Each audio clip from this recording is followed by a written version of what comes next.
ونصلی علی رسولہ الکریم اما بعد۔ پارہ نمبر 23 سورہ یاسین آیت نمبر 55۔ اعوذ باللہ من الشیطان الرجیم بسم اللہ الرحمن الرحیم۔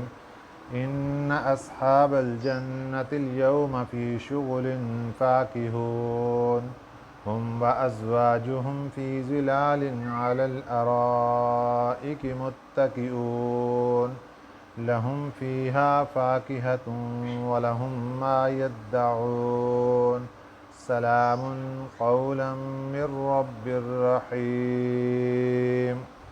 صدق اللہ العظیم۔ گزشتہ سبق میں جہنم والوں کے حالات بیان کیے گئے۔ آج کے سبق کا آغاز اہل جنت کے حالات سے ہے۔ جہنم کے لوگ قیامت کے دن مختلف پریشانیوں میں ہوں گے، جن کا تذکرہ پیچھے بھی آ چکا اور آگے بھی آج کے سبق میں آنے والا ہے۔ اور اہل جنت خوشحالی میں ہوں گے اور تفریحات میں مشغول ہوں گے۔ ان اصحاب الجنت الیوم، بے شک اہل جنت الیوم آج کے دن، فی شغل ایک مشغلے میں ہوں گے، فاکہون باتیں کرتے۔ اہل جنت باتوں میں مشغول ہوں گے، ان کو کسی قسم کی پریشانی نہیں ہوگی۔ ہم و ازواجہم، وہ بھی اور ان کی بیویاں بھی، فی ظلال علی الارائک متکئون، ظلال کہتے ہیں سائے کو، سائے میں ہوں گے، علی الارائک تختوں پر بیٹھے ہوں گے، متکئون تکیہ لگائے ہوئے ہوں گے۔ اس سے مراد آج کے زمانے میں پلنگ دیکھ لو، بیڈ دیکھ لو، یا اعلیٰ قسم کا کوئی صوفہ دیکھ لو، اس قسم کی تشبیہات ہیں کہ اہل جنت اپنی بیویوں کے ساتھ، دنیا کی عورت کی وہ بھی بیوی مراد ہے، اور جو جنت کی حوریں ہوں گی وہ بھی، اہل جنت ان کے ساتھ بیٹھے ہوں گے، تختوں پر ہوں گے، تکیہ لگائے ہوئے ہوں گے۔ دنیا میں وہ بیوی جو کہ نیک اعمال کرتی رہی، وہ جنتی بندے کے ساتھ جنت میں جائے گی۔ اب سوال یہ پیدا ہوتا ہے کہ اگر کسی عورت نے خاوند کے فوت ہونے کے بعد کسی دوسری جگہ شادی کر لی، اب یہ کس خاوند کے ساتھ جنت میں جائے گی؟ پہلے خاوند کے ساتھ جنت میں جائے گی یا دوسرے خاوند کے ساتھ جنت میں جائے گی؟ اس کا مختصر سا اصول ذہن میں رکھنا چاہیے کہ عورت کی جب وفات ہوئی، جس کے نکاح میں تھی تو اسی کے نکاح میں ہی اٹھائی جائے گی اور جنت میں اس کے ساتھ ہی داخل کی جائے گی، بشرطے کہ اعمال جنت والے ہوں۔ اور اگر اعمال کمزور ہوئے تو وہاں پر جدائیاں پڑ جائیں گی۔ خاوند جنت میں چلا جائے گا، بیوی جہنم میں چلی جائے گی، بیوی جنت میں چلی جائے گی، خاوند جہنم کے اندر چلا جائے گا، جدائیاں پڑ جائیں گی۔ ان اصحاب الجنت الیوم فی شغل فاکہون، بے شک جنت والے آج کے دن مشغلوں میں ہوں گے، فاکہون باتیں کرتے۔ یہاں شغل کا معنی ہے مشغلوں میں، مشغول ہوں گے، یعنی اس کی ایک تفسیر تو یہ کی گئی کہ جس طرح اہل جہنم پریشانیوں میں ہوں گے، اہل جنت کوئی پریشانی میں نہیں ہوں گے، یہ اپنی مشغولیت میں ہوں گے۔ دوسری تفسیر یہ ہے کہ جب جنت میں جانے کے بعد کوئی نوکری نہیں، کوئی مزدوری نہیں، کوئی کام کاج نہیں، نہ کوئی عبادت کی ڈیوٹی، نہ نماز، نہ قرآن، نہ ذکر، کوئی ڈیوٹی نہیں، تو اہل جنت کیا کریں گے پھر؟ تو اللہ تعالیٰ نے فرما دیا کہ یہ اپنی باتوں میں اور اپنی تفریحات میں مشغول ہوں گے۔ اور اکیلے نہیں ہوں گے، ہم وازواجہم، وہ بھی اور ان کی بیویاں بھی ان کے ساتھ ہوں گی، اور یہ ایک سایہ ہوگا جنت کے درختوں کا، وہاں پر علی الارائک متکئون، تختوں پر تکیہ لگائے ہوئے بیٹھے ہوں گے، اور وہاں پر اکیلے ویسے نہیں بیٹھیں گے، بات چیت کر رہے ہیں، اور ساتھ کیا ہے، لہم فیہا فاکہۃ، ان کے لیے اس جنت میں میوہ ہوں گے، وَلَهُم مَّا يَدَّعُونَ، اور ان کے لیے وہ کچھ ہوگا جو وہ مانگیں گے، جنت میں جو مانگیں گے وہ سب کچھ ملے گا۔ اور ایک دوسرے مقام پر اللہ تعالیٰ نے فرمایا کہ جو خواہش کریں گے، وَلَكُمْ فِيهَا مَا تَشْتَهِي أَنفُسُكُمْ، جو دل کے اندر خواہش پیدا ہوگی اللہ وہ بھی جنت کے اندر عطا فرما دیں گے، اور جو مانگیں گے وہ تو بطور اولا عطا فرما دیں گے۔ اور اس کے ساتھ ساتھ سب سے بڑا انعام کیا ہوگا، سلام قولا من رب الرحیم، سلام بولا جائے گا مہربان رب کی طرف سے، اللہ کی طرف سے انسان کو سلام پہنچے گا۔ یہ اہل جنت کے لیے بہت بڑا انعام ہوگا کہ اللہ تعالیٰ کی طرف سے اس کو سلام پہنچایا جائے گا، السلام علیکم یا اہل الجنہ، یہ اللہ تعالیٰ وہاں پر ارشاد فرمائیں گے جنتیوں کو۔ وَامْتَازُوا الْيَوْمَ أَيُّهَا الْمُجْرِمُونَ، اب یہ دوسرا مضمون شروع ہو گیا کہ جب کل کے سبق میں بات گزر چکی کہ دو نفخے ہوں گے، دو مرتبہ سور میں پھونک ماری جائے گی، پہلی مرتبہ پھر دوسری مرتبہ۔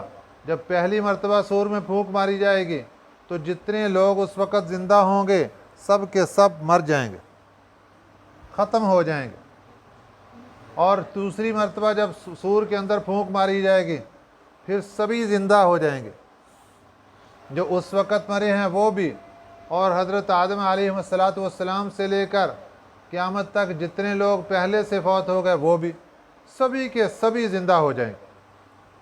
اب زندہ ہونے کے بعد اب وہ آئیں گے اللہ کی عدالت میں، میدان محشر میں آئیں گے اور دوڑتے ہوئے آئیں گے۔ اب جب آ رہے ہیں تو سب مکس ہیں، اچھے بھی برے بھی، جس طرح آج رہائشیں دیکھیں ہر محلے کے اندر، اچھے لوگ بھی ہیں برے بھی ہیں، اللہ کے فرما بردار بھی ہیں نافرمان بھی ہیں، اللہ کے محبوب بھی ہیں اور دشمن بھی ہیں، ہر قسم کے لوگ اکٹھے رہ رہے ہیں۔ لیکن جب اللہ کی عدالت میں سب آ جائیں گے تو ایک اعلان ہوگا، وَامْتَازُوا الْيَوْمَ أَيُّهَا الْمُجْرِمُونَ، جدا ہو جاؤ آج کے دن اے مجرم لوگو، اے گناہگارو جدا ہو جاؤ۔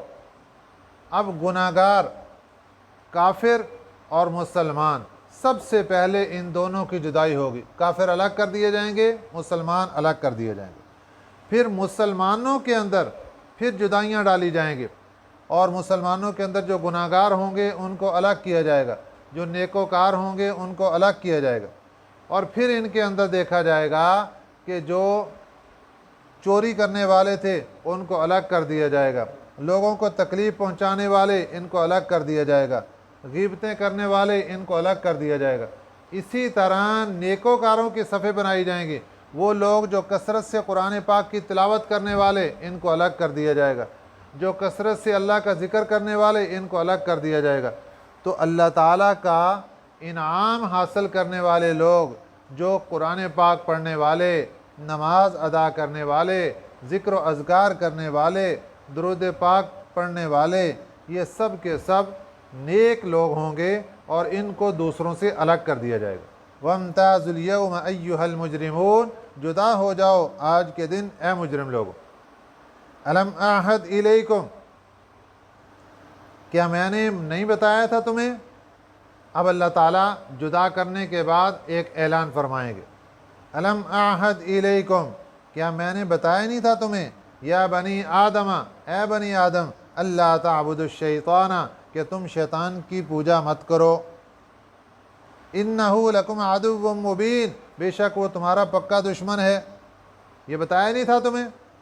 اب اللہ تعالیٰ کا جو قرآن آج پڑھیں گے ان کو تو پتہ چلے گا کہ اللہ بار بار کیا بتا رہے ہیں، اور جو قرآن پاک کے قریب بھی نہیں آئیں گے ان کو کیا پتہ چلے گا کہ اللہ تعالیٰ کیا بتا رہے ہیں۔ لیکن اللہ تعالیٰ نے ایک ایک انسان تک بات پہنچا دی، بتا دیا، ہر انسان کو اتنا پتہ ہے کہ شیطان دشمن ہے۔ اب شیطان کی پوجا مت کرنا، یہ اللہ قرآن پاک میں فرما رہے ہیں کہ ہم نے تمہیں بتایا نہیں تھا کہ شیطان کی پوجا مت کرنا۔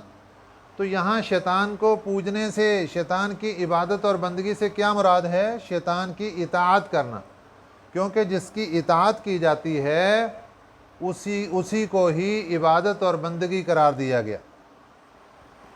الم اعہد الیکم یا بنی آدم اللہ تعبدوا الشیطان، کیا میں نے تمہیں بتایا نہیں تھا اے بنی آدم کہ شیطان کی پوجا مت کرنا، انہ لکم عدو مبین، وہ تمہارا کھلا دشمن ہے۔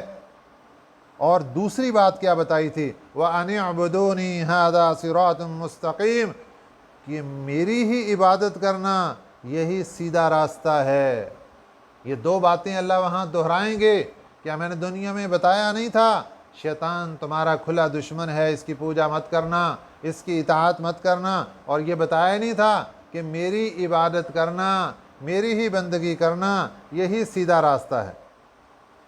لیکن وَلَقَدْ أَضَلَّ مِنْكُمْ جِبِلًّا كَثِيرًا، البتہ تحقیق بہکا لے گیا تم میں سے جِبِلًّا كَثِيرًا، بہت سی مخلوق کو شیطان نے اپنا وار چلایا اور بہت سی مخلوق کو بہا کر لے گیا، اپنے ساتھ ملا لیا۔ أَفَلَمْ تَكُونُوا تَعْقِلُونَ، کیا تمہیں کوئی عقل نہیں تھی؟ کیا تمہیں کوئی سمجھ نہیں تھی؟ جو اللہ نے عقل دی ہے اس سے انسان سوچے کہ ایک طرف اللہ کی ذات اور ایک طرف شیطان، ایک طرف رب رحمان اور ایک طرف شیطان، ایک طرف اللہ تعالیٰ کی اتنی بڑی بڑی نعمتیں اور ایک طرف شیطان کی صرف دشمنی اور عداوت، بغض اور کچھ بھی نہیں۔ یہ تو اپنے بدلے چکا رہا ہے شیطان، کہ اس کو اللہ کے دربار سے ملعون قرار دیا گیا تھا، اس کو اللہ کے دربار سے نکال دیا گیا تھا۔ یہ تو اس کے بدلے انسان سے جھکا رہا ہے کہ اس انسان کی وجہ سے مجھے اللہ کے دربار سے ملعون قرار دیا گیا، اس انسان کی وجہ سے مجھے اللہ کے دربار سے نکال دیا گیا، مجھے نعمت سے، رحمت سے محروم کر دیا گیا۔ یہ تو اس کے بدلے لے رہا ہے انسان سے، اور اس نے وہیں کہہ دیا تھا کہ میں اس انسان کو بہکاؤں گا اور اس کو جہنم لے کر جاؤں گا۔ وَلَقَدْ أَضَلَّ مِنْكُمْ جِبِلًّا كَثِيرًا، البتہ تحقیق بہکا لے گیا تم میں سے بہت سی مخلوق کو۔ أَفَلَمْ تَكُونُوا تَعْقِلُونَ، کیا تمہیں عقل نہیں ہے؟ اب جب تم نے کچھ نہیں سوچا دنیا میں، اب آ گئے ہو اللہ کی عدالت میں اور قیامت کا دن قائم ہو چکا ہے، اب سنو، هَذِهِ جَهَنَّمُ هَذِهِ جَهَنَّمُ الَّتِي كُنْتُمْ تُوعَدُونَ، یہ وہ جہنم ہے جس کا تم سے وعدہ کیا گیا تھا۔ تمہیں بتایا تھا قرآن نے بھی، تمہیں بتایا تھا نبی پاک صلی اللہ علیہ وسلم کے فرمان نے بھی کہ جہنم ہے آگے، اگر اللہ کی نافرمانی کرو گے جہنم جانا پڑے گا۔ تو سن لو، هَذِهِ جَهَنَّمُ الَّتِي كُنْتُمْ تُوعَدُونَ، یہ وہ جہنم ہے جس کا تم سے وعدہ کیا گیا تھا۔ لہذا آج اصلوها اليوم، داخل ہو جاؤ اس میں آج کے دن، بما کنتم تکفرون، یہ بدلہ ہے تمہارے کفر کا، جو تم کفر کیا کرتے تھے اس کفر کے بنا پر آج تمہیں جہنم کے اندر داخل کر دیا گیا۔ اب اس سے پہلے کیا ہوگا؟ اس سے پہلے یہ ہوگا کہ جب میدان محشر میں سبھی لوگ آ جائیں گے اور جدائیاں پڑ جائیں گی، اب حساب و کتاب کا معاملہ آئے گا، اب اللہ کی طرف سے فیصلہ آئے گا کہ بندے تو گناہگار ہے۔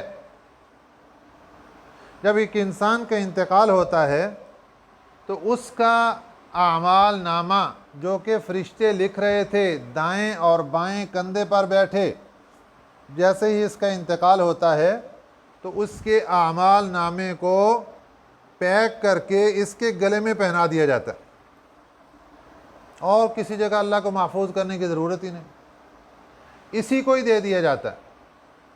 اب جب قیامت کے دن یہ اٹھے گا تو اس کے گلے کے اندر ہی اس کا اعمال نامہ ہوگا۔ ایک قول تو یہ ہے۔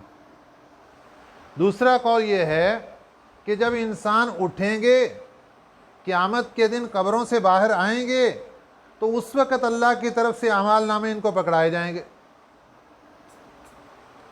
اور اس وقت کہا جائے گا اقرا کتابک، پڑھو اپنے اعمال ناموں کو۔ اب بہت سے لوگ دنیا میں ان پڑھ ہیں جنہوں نے کبھی کچھ بھی نہیں پڑھا، سب کے سب، جس نے دنیا میں کچھ پڑھا وہ بھی، جس نے پڑھنا لکھا سیکھا وہ بھی، جس نے پڑھنا لکھنا کچھ نہیں سیکھا وہ بھی، سب کے سب اپنا اعمال نامہ پڑھ لیں گے، سب کو پڑھنا آ جائے گا۔ اللہ اپنی قدرت کا مظاہرہ دکھائیں گے اور سب کے سب اس قابل ہو جائیں گے کہ وہ اپنا اعمال نامہ خود پڑھیں گے، وہاں لکھا ہوا دیکھیں گے، یہ بھی لکھا، یہ بھی لکھا، یہ بھی لکھا، یہ بھی لکھا، جو جو دنیا میں کرتے رہے سب کچھ لکھا ہوا۔ آج کے زمانے میں جو ویڈیو بنائی جاتی ہے اس کے اندر دیکھیں انسان جو کچھ کرتا ہے وہ سب کا سب اس کے اندر ریکارڈ ہو رہا ہے۔ اسی طرح ایک ویڈیو اللہ کے ہاں بن رہی ہے۔ جب انسان اپنا اعمال نامہ کھولے گا اور اس کو پڑھنا شروع کرے گا تو اس کے سامنے ایک ویڈیو چلے گی جو اللہ کی ریکارڈ کی ہوئی ہوگی۔ دماغ کے اندر سارے سین چلنے شروع ہو جائیں گے، سب یادداشت مضبوط ہو جائے گی، کوئی چیز اس کو نہیں بھولے گی۔ لیکن ہوگا کیا؟ بہت سے لوگ وہاں انکار کر دیں گے، اے اللہ یہ فرشتوں سے غلطی ہو گئی لکھنے میں، انہوں نے ایسے ہی ہمارے گناہ لکھ دیے، ہم نے تو یہ کیا ہی نہیں تھا۔ یہاں تک کہ مشرک لوگ قسمیں اٹھا جائیں گے، واللہ ربنا ما کننا مشرکین، ہمارے رب کی قسم یہ ہم نے تو کبھی شرک کیا ہی نہیں، ہم تو توحید کو ماننے والے تھے۔ گناہوں سے انکار کر جائیں گے، فرشتوں نے غلط کر لکھ دیا، ہم نے تو کیا ہی نہیں۔ اب اللہ تعالیٰ اور گواہوں کو پیش کریں گے۔ انسان کے نامہ اعمال کے اوپر 8 قسم کے گواہ، یہ پچھلے سبقوں میں بات گزر چکی۔ جس زمین پر کیا، عمل کیا وہ بھی گواہ بن کر آئے گا، جس وقت میں کیا وہ بھی گواہ بن کر آئے گا۔ مختلف قسمیں گواہوں کی یہ سب پیش ہوں گی، انسان ان کو بھی جھٹلا دے گا، میں نہیں مانتا۔ وہ سوچ رہا ہے کہ جس طرح دنیا کی عدالت میں زبان سے گول مول کر کے جھوٹ فراڈ کر کے بھاگ جاتے ہیں، نکل جاتے ہیں، آج اللہ کی عدالت میں بھی ایسے ہی چل جائے گا کام۔ اب آخر کار اس سے پوچھا جائے گا بھئی کس کی مانے گا؟ کہے گا کہ میں تو اپنی ذات کو ہی گواہ مان سکتا ہوں، اس کے علاوہ اور میں کسی کو نہیں مانتا۔ اس کے دماغ میں یہ بات ہے، میری ذات میں میری زبان ہے جو بول رہی ہے اور یہ میرے اپنے کنٹرول میں ہے، اس سے میں جو چاہوں بول لوں،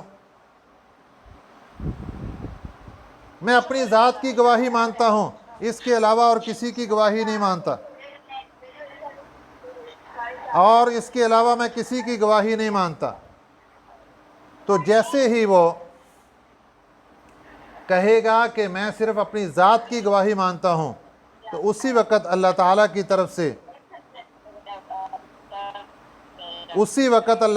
طرف سے یہ اعلان ہوگا، الیوم نختم، آج کے دن ہم مہر لگا دیں گے، الیوم نختم علی افواہہم، ان کے منہ پر مہر لگا دیں گے۔ یہ جو زبان انسان سمجھتا ہے کہ شاید میرے اختیار میں ہے، یہ زبان بند کر دی جائے گی۔ اب زبان سے بولنا تو ختم، انسان کے اختیار میں تو زبان ہی تھی اور اس سے بول رہا تھا، اور انسان کا اپنی زبان پر اختیار ختم ہو گیا۔ اب کیا ہوگا؟ وَتُكَلِّمُنَا أَيْدِيهِمْ، اور بولیں گے ہمارے ساتھ ان کے ہاتھ ہم سے باتیں کریں گے۔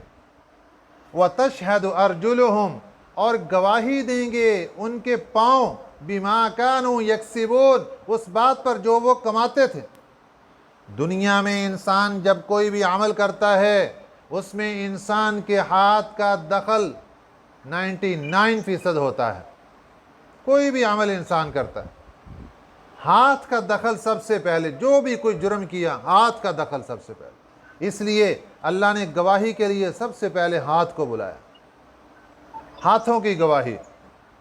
پھر پاؤں کی گواہی، یہ سب کے سب گواہ اس کے اوپر پیش ہو جائیں گے۔ اور اس کے ساتھ ساتھ انسان کے اپنے باقی اعضاء بھی، جس کا ذکر قرآن پاک میں دوسرے مقام پر آ گیا، شہید علیہم سمعہم وابصارہم وجلودہم، ان کے کان بھی ان کے خلاف گواہی دیں گے، ان کی آنکھیں بھی ان کے خلاف گواہی دیں گی، ان کا چمڑا بھی ان کے خلاف گواہی دے گا۔ یہ سب گواہ جب آئیں گے اس وقت انسان ان سے بات کرے گا، پھر زبان کو کھولا جائے گا اور یہ اپنے اعضاء سے بات کرے گا کہ میں تمہیں بچانے کے لیے تو سارا کام کر رہا تھا، تم نے کیسے بولنا شروع کر دیا؟ وہ کہیں گے ہمیں اسی رب نے بولنے کی طاقت دے دی جس نے تمہیں پیدا کیا تھا۔ تو کوئی بھی انسان کسی عذر سے بچ نہیں سکے گا، اللہ کی عدالت سے بھاگ نہیں سکے گا۔ اب اللہ تعالیٰ فرماتے ہیں فیصلہ ہو جائے گا، جنتی جنت میں، جہنمی جہنم میں۔ اس کے بعد اگلی آیت مبارکہ میں اللہ تعالیٰ فرما رہے ہیں کہ یہ تو ہم نے دنیا میں مہلت دے کے بات یہاں تک پہنچا لی، وَلَوْ نَشَاءُ، اگر ہم چاہتے، لَتَمَسْنَا عَلَىٰ أَعْيُنِهِمْ، تو ہم مٹا دیتے ان کی آنکھوں کو، وَاسْتَبَقُوا الصِّرَاطَ، پھر وہ دوڑتے راستہ پانے کے لیے، فَأَنَّىٰ يُبْصِرُونَ، کیسے دیکھتے وہ، کہاں سے دیکھتے وہ؟ اگر ہم چاہتے کہ اپنے نافرمانوں کو پکڑنا دنیا میں تو ہم ان کی آنکھوں کو ملیا میٹ کر دیتے۔ اس کی دو قسمیں ہو سکتی ہیں، یا تو آنکھیں نکال کے اللہ باہر پھینک دیتے، کوئی نہ کوئی بہانہ دنیا کا بنتا، کوئی سبب بنتا اور آنکھیں ختم ہو جاتی، اور کیا ہوتا، آنکھیں تو اپنی جگہ پر ہیں، اللہ اس کی بینائی کو چھین لیتے۔ اللہ فرماتے ہیں ہم قادر ہیں، ایسے بھی ہو سکتا تھا لیکن مہلت دی۔ وَلَوْ نَشَاءُ، اور اگر ہم چاہیں، لَمَسَخْنَاهُمْ، ہم مسخ کر دیں ان کو، ان کی صورتیں بدل دیں، عَلَىٰ مَكَانَتِهِمْ، ان کی جگہ پر کھڑے کھڑے۔ جو نافرمان ہیں آج دنیا میں، باغی بن کر کھڑے ہوئے، اللہ کے نافرمان بن کے کھڑے ہوئے، شیطان کے ساتھ یاری لگا کر کھڑے ہوئے، سن لیں، گناہگار سن لیں، وَلَوْ نَشَاءُ، اگر ہم چاہیں، لَمَسَخْنَاهُمْ، ہم بدل دیں ان کی صورتیں، عَلَىٰ مَكَانَتِهِمْ، ان کی جگہ پر کھڑے کھڑے۔ صورتیں کیسے بدل دیں؟ ہم اس انسان کو کسی کو بندر بنا دیں، کسی کو خنزیر بنا دیں، کسی کو کوئی اور خطرناک صورت دے دیں اور اپنی جگہ پر کھڑے کھڑے دے دیں، اور پھر سور، بندر، خنزیر یہ بھی چلنے والے نہیں، اپاہج اور لنگڑے لولے بنا دے، اور اس کے بعد کیا ہو، فَمَسْتَطَاعُوا، پھر یہ طاقت نہ رکھیں، مُزِيًّا، آگے چلنے کی، وَلَا يَرْجِعُونَ، نہ پیچھے اپنے گھر کی طرف لوٹنے کی۔ ہم قادر ہیں، ہم ایسے بھی کر سکتے ہیں۔ اللہ انسان کو سمجھا رہے ہیں، دنیا کے اندر رہتے ہوئے اللہ کا فرما بردار بن جا، ورنہ اللہ سب کچھ کرنے پہ قادر ہیں، اللہ تمہاری دی ہوئی آنکھوں کو بھی چھیننے پہ قادر ہیں، اللہ بینائی چھین سکتے ہیں، اللہ اس انسانی صورت کو بدلنے پہ قادر ہیں، اللہ خنزیر اور بندر بھی بنا سکتے ہیں۔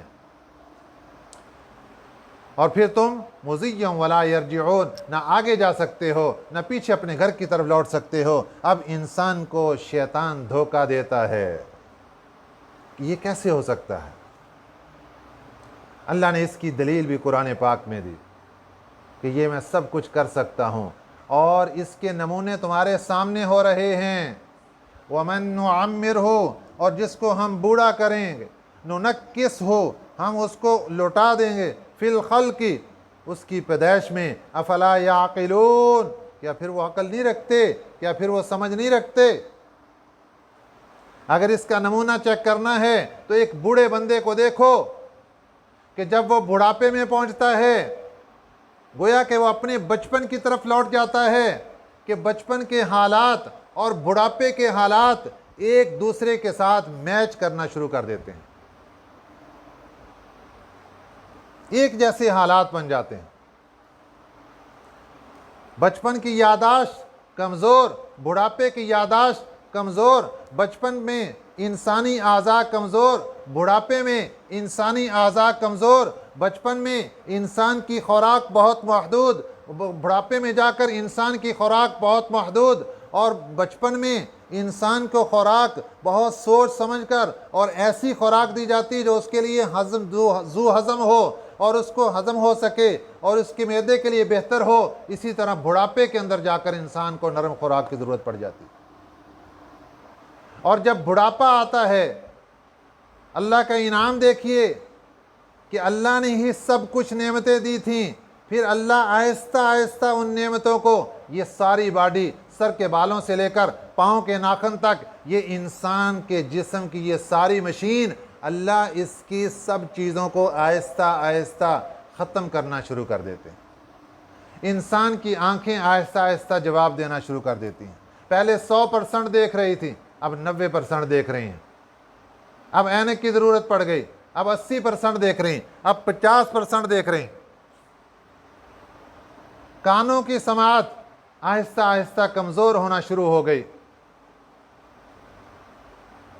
اس طریقے سے اللہ تعالیٰ آہستہ آہستہ انسان سے نعمتیں واپس لیتے ہیں۔ اللہ سمجھانا یہ چاہتے ہیں، اے انسان یہ سارے نمونے تیرے سامنے ہو رہے ہیں، جو اللہ جوانی کی طاقت کو بدل کر بڑھاپے کے اندر لا سکتا ہے، وہی اللہ اس بات پر قادر ہے کہ تمہاری آنکھوں کی بینائی چھین سکتا ہے، تمہاری انسانی صورت کو خنزیر کے ساتھ اور بندر کے ساتھ تبدیل کر سکتا ہے۔ اس لیے سمجھ جاؤ، سمجھ جاؤ، سمجھ جاؤ، یہ دنیا کا وقت ہے، یہاں اللہ مہلت دے رہا ہے، پھر قیامت کے دن مہلت نہیں ملے گی۔ موت کے وقت کسی کو مہلت نہیں ملے گی۔ جیسی موت آئے گی ویسی قبر ہوگی، ویسا حشر ہوگا، اور ویسے ہی حشر سے فیصلہ ہو کر یا جنت میں جائیں گے یا جہنم میں جائیں گے۔ دعا ہے کہ اللہ تعالی ہمیں صحیح سمجھ نصیب فرمائے، آمین۔ وما علینا الا البلاغ المبین۔ اللہم صلی علی محمد